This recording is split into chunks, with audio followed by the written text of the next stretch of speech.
Thiruvananthapuram Nedumangad police station പരിധിയിൽ മോഷണം തുടർക്കഥയാകുന്നു. Night patrolling police കാര്യക്ഷമത കാണിക്കുന്നില്ലെന്നാണ് നാട്ടുകാരുടെ പരാതി. കഴിഞ്ഞ കുറച്ചു മാസങ്ങളായി നിരവധി സ്ഥാപനങ്ങളിലാണ് മോഷണങ്ങൾ പെരുകുന്നത്. 2 ദിവസത്തിനിടെ പ്രദേശത്തെ 2 സ്ഥാപനങ്ങളിലാണ് മോഷണം നടന്നത്.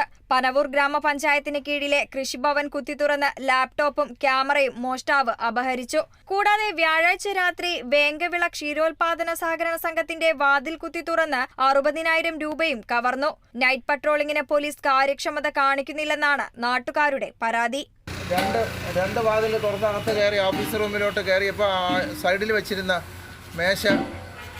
മേശയിലിരിക്കുന്ന അതിൽ കാശില്ലായിരുന്നു, അതെല്ലാം കൂടെ എടുത്തിങ്ങി പുറത്തിട്ടിരുന്നു. അങ്ങനെയാണ് ഈ മോഷണമെന്ന് മനസ്സിലായത്. ഒരു ഓഫീസിൽ നോക്കിയപ്പോൾ അവിടെ ഫയലുകളും എല്ലാം വാരി ഇട്ടിരിക്കുന്നു.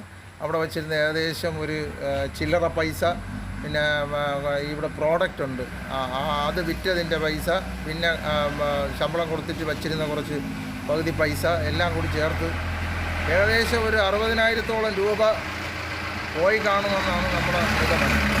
അതേസമയം പോലീസ് സ്റ്റേഷനിൽ വാഹനങ്ങൾ കുറവാണെന്നും ഡീസൽ ക്ഷാമമുണ്ടെന്നും അഭ്യൂഹങ്ങൾ ഉയരുന്നുണ്ട്.